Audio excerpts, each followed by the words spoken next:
Yahoo! Hello, hello, hello mga masters and mga kadshi! Si G natin relax to relax, oh. Ayun po, ngayon po ay Lunes. Today is Monday morning. Siyempre, good morning po sa Philippines. Kung dyan po kayo sa Pilipinas, siyempre sa lahat ng mga Asian countries dyan, good morning. And of course, whatever part of the world you are, good morning, good noon, good afternoon, good evening, and good night po. Especially those sa mga matutulog na.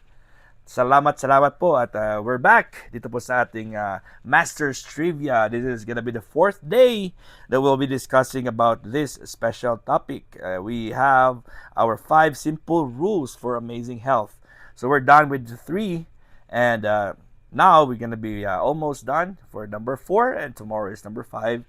And I just decided to take it slow, one topic a day.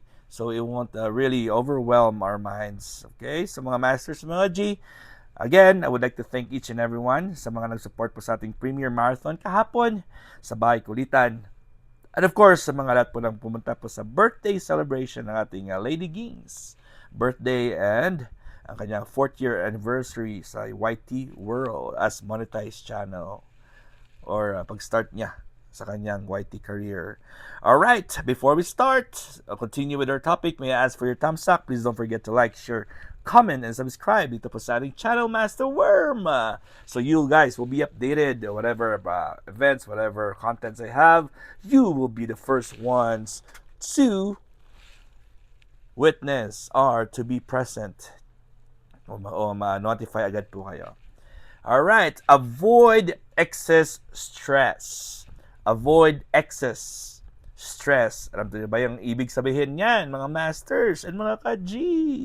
Iwasan po ang stress na sobra-sobra. Yung mga hindi na dapat ipag-stress ay sinistress mo pa.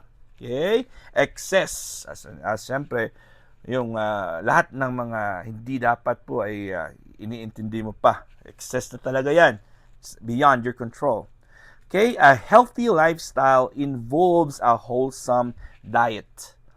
Okay, kailangan talaga ng wholesome na diet, quality sleep, and regular exercise. And those were our topics already that we have already discussed for quite some time. Siguro pa ulit-ulit naman po yung ating mga topics na we're still pointing on the same or similar na mga ideas because usually like in order for us to stay fit and healthy, siguro pare-pareho naman yung mga standards, pare-pareho yung mga tips. It's just that we have to learn and relearn. Of course, each day we have different authors or mga sources ng ating topic. And of course, we also have different guests. Ating mga kasama po dito sa ating premiere. So sometimes some of them are first timers, some of them have been with us or have been following me and listening to my topics for quite some time. Siguro mga 2 years na po ito nating pabalik-balik.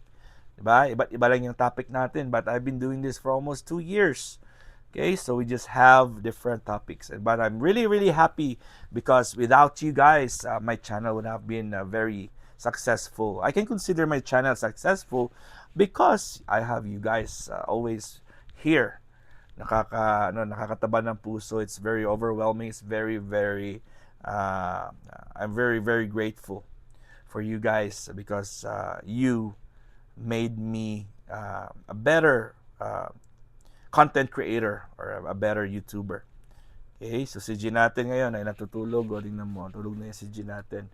I don't know if, her eyes are open. Ayan. So as you can see po, umiba yung kulay ng Gigi, change her color because she is always under the sun. So of course, there's gonna be like sunburn. But that's a sign that she is outdoor, an outdoor iguana now. She's no longer a house iguana. Outdoor, but she's still in her cage. Because right now, I just don't want to bring her out because it's really, really windy outside and dusty. Okay, so here we go. Let's go back to our topic. Okay, you feel good, you feel, and how you think. But the way you feel and how you think is very important. Important po yan, mga masters. Being stressed all the time is a recipe for disaster. Sino ba sa inyo dito always stressed? Ayan po, isa sa mga recipe. Always present po yan sa disaster o siyempre yung disaster na may minimin po nila dito. Ibig sabihin po nila dito is destruction of your health. No, nako. Destruction of your health. Excess stress can raise cortisol levels. And cortisol has been one of the magic words or the most commonly words I use in most of my lectures. Cortisol. Okay? So, and severely impair your metabolism. Okay? So, excess stress can raise cortisol and severely impair your metabolism. Umiiba po yung processing ng ating katawan. It's either nutritional, yung ating metabolism, ang ating emotional, physical, lahat po ng aspects ng ating katawan ay umiiba po when we are under stressed. We're under stressful situation. Yan pala.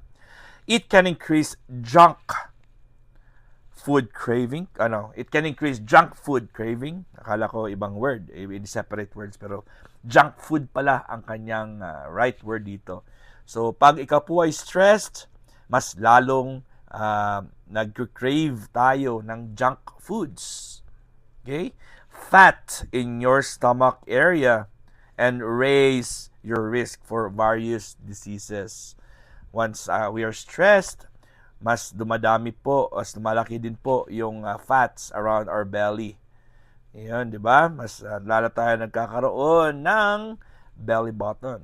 Ano yung pala belly button? ng belly button. Pusod pala yan. Nako. So, sensya na. Magkakaroon tayo ng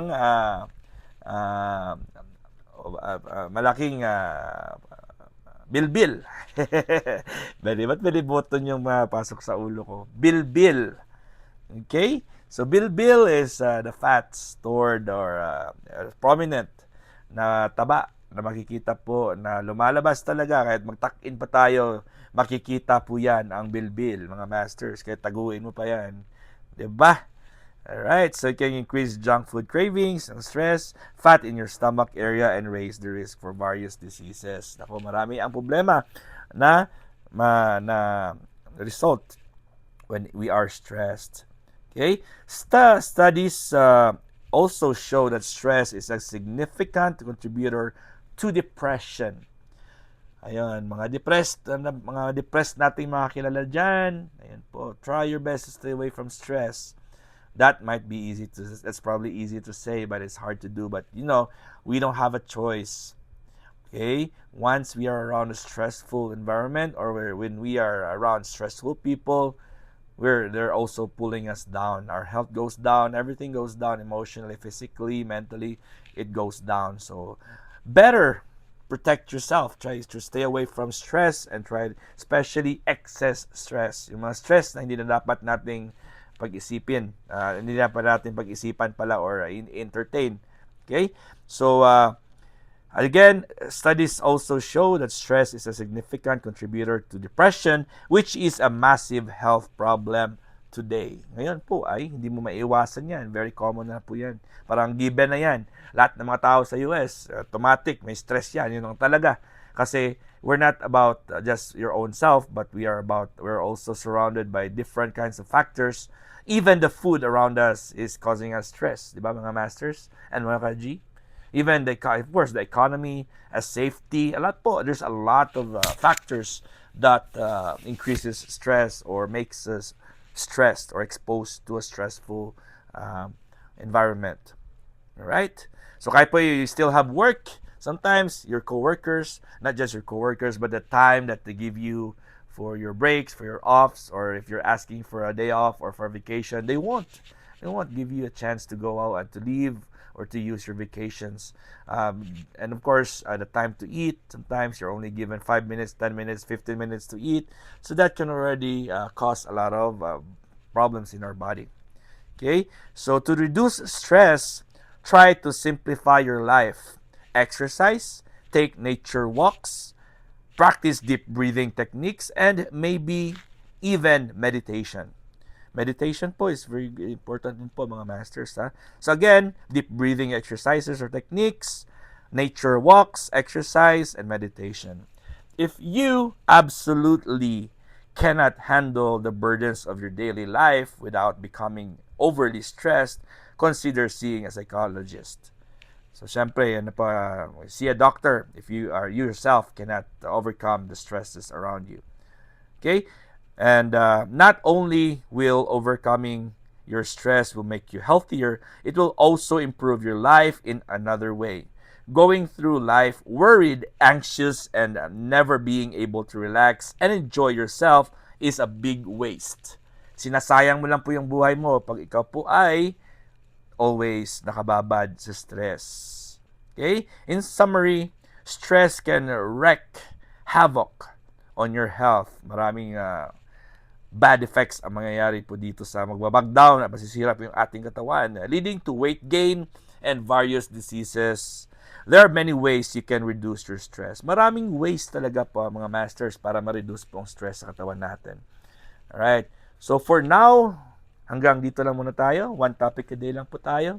And tomorrow, we'll talk about how to nourish your body with real foods. Yan po yung ating last topic kasi we have 5 ways po dito sa ating topic, sa ating episode na ito. 5 simple rules pala for simple health. For amazing health, I mean.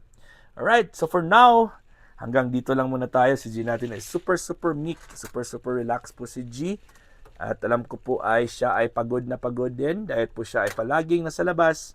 Kakapasok lang po ng G natin dito sa loob ng kanyang bahay. Again, this is G and your one and only Master Worm. God is great. Yahoo!